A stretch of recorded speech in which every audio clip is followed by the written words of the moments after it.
Hi guys, and welcome back to my channel. My name is Mirella. I am a life coach and a mom, hence why I'm called the Life Coach Mom.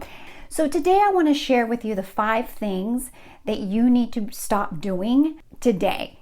Like today, in order to help you with mom guilt. I probably don't even need to tell you what that means. If you are a mom, likely or pretty much guarantee that you have felt some degree of mom guilt. Just looking around your house, right? You look at the mess, you look at the dishes that are in the sink, you look at the laundry that needs to be done, you look at your children who are half dressed, maybe you're half dressed.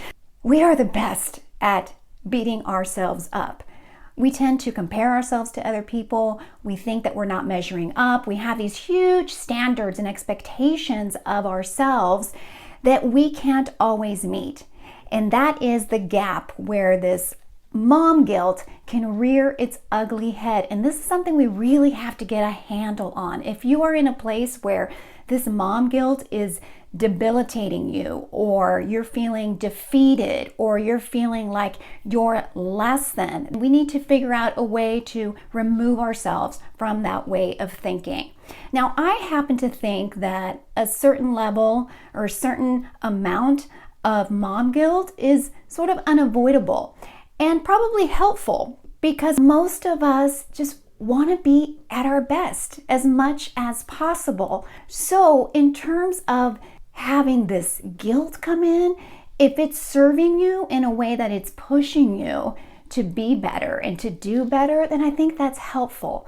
But if it's not, if it's doing the opposite and you're finding yourself not enjoying your role as a mom and questioning yourself at every turn and just in this constant place of judgment, we really have to find a way to override that or to mitigate that, because our kids are picking up on it. Granted, they're not in our heads. They can't hear the dialogue that's going on, but believe it or not, they are more in tune with something being off than we give them credit for, because they could see us. They could pick up on our energy. They can pick up on the body language.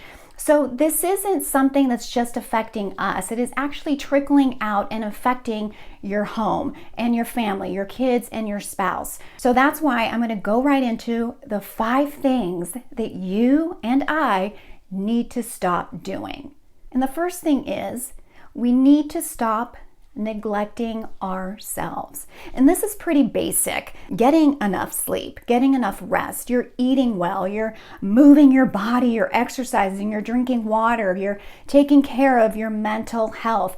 These are all really important things. This is the foundation on which you build. So if you're neglecting just your basic physical needs, that already is going to impair you in some way. The second thing we need to stop doing is aiming for perfection, thinking that that is the ultimate goal. And this is a huge trap for many of us. We demand so much of ourselves. We have this expectation that perfection is the goal, and it's not the goal. Consider when your child comes home and shows you a piece of their art or something they have colored and made for you. I guarantee you it's far from perfect, but you love it as is, right? Because it's an extension of themselves. And if they have put in the effort and what they're doing is age appropriate, you have healthy expectations from them, I guarantee you love it. And the same for you and me. We're in a perpetual sort of learning curve as we're raising our children. So we shouldn't be setting this expectation and demanding of ourselves this level of perfection that is not attainable. Because again, part of our role as being moms is role modeling for them. Imperfection or not being perfect is just a normal part of life. And our kids need to see that. They need to see that in our own lives. We shouldn't be painting this unrealistic picture for them that everything is going to go as planned. There are beautiful things that come out of our shortcomings and imperfections that we can be role modeling for our children. Like, for example, just our own humility. So something didn't happen perfectly. It's okay. We're still going to get through it. We persevere. We apply ourselves. There's some great lessons in allowing yourself to be imperfect, embracing that part of yourself, and being realistic with your kids. That's not the expectation that we're demanding. We want age-appropriate and healthy effort put in at every stage of their lives, and that includes us too. Number 3 has to do with housework. And I'm not saying that you need to stop doing all housework, because that's not realistic, but having these over-the-top expectations of ourselves that your home is always going to be Martha Stewart ready, or it looks like the Pinterest board that you're obsessed over, or it looks like the pictures that you're seeing on social media or in magazines. The over-the-top expectations are going to drive you nuts, because housework isn't going away, and it is one of the most exhausting parts of parenting, along with rearing your children, is maintaining your home. So have healthy expectations of what your home is going to look like, especially now in a time of quarantine. The 4th thing that you need to stop doing is thinking that you can do this all by yourself. You will tire yourself out.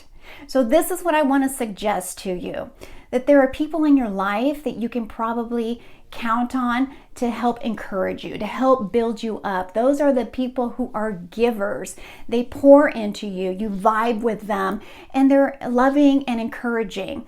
Now, I know there's a lot of well-meaning people out there that will offer you advice, and maybe it comes off in a judgmental way, and they're more of a taker. You feel sort of deflated when you talk to them. Those are the people that you might want to just create some distance from. So we need to move away from those people that are taking from you and really redirect our focus and spend more time with people who can give to you.